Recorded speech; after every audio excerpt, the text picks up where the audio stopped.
Tonight, we know when Minnesota will say goodbye to Minneapolis police officer Jamal Mitchell. MPD says the memorial will take place next Tuesday. It's June 11th at Maple Grove High School, and more details are going to be released in the coming days. And just within the last couple hours, Mitchell's fiancee, Tori Meislick, shared these family photos of herself with Mitchell and his 4 children, writing in a statement, quote, "Our family is completely devastated by our recent loss.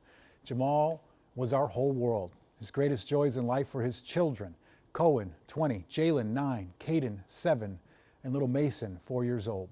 Jamal and I created a beautiful life in Minnesota, and he was deeply passionate about helping and serving the community of Minneapolis.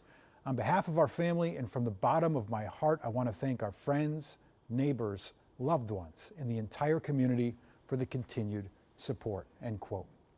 Officer Mitchell was shot and killed after responding to an active shooting call outside an apartment complex. And since that night, support has been pouring in for the officer and his family. Jennifer Hoff is here with more. Hi, Jennifer. Chris, that service you mentioned next week will be large with full honors, led in part by a group that for decades has supported families of fallen law enforcement officers.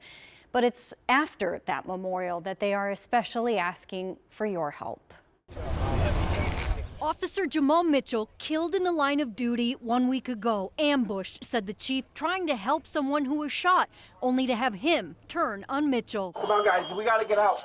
The house is on fire. With the department for less than 2 years, the 36-year-old was already a hero, saving an elderly couple just 3 days on the job from a house fire. Is there anyone else in the house, guys? He was a great guy in addition to being a great cop. His sacrifice forever remembered, in part to the Law Enforcement Memorial Association, now in its 50th year, helping families of the fallen. It's pretty overwhelming, and so our goal is to get alongside of them quickly to say, you're not going to worry about that. There are 307 Minnesota officers who have died in the line of duty, 4 now in the last year alone. We had men and women around this state who continued to put the uniform on, answer 911 calls, and get into situations, and that's why our communities can be safe. I hope the community will continue to remember that sacrifice and that family. New documents show it was Minneapolis firefighters responding to that active shooting scene who first saw Officer Mitchell in the street.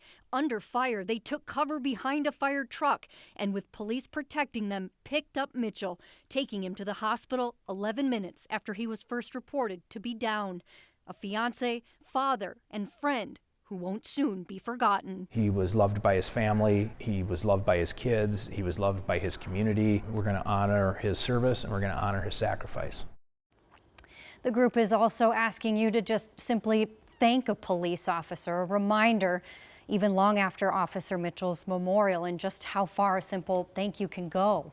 There's also a fundraiser to help his family that's now raised more than $80,000. You can find that right now, Chris, at KARE11.com.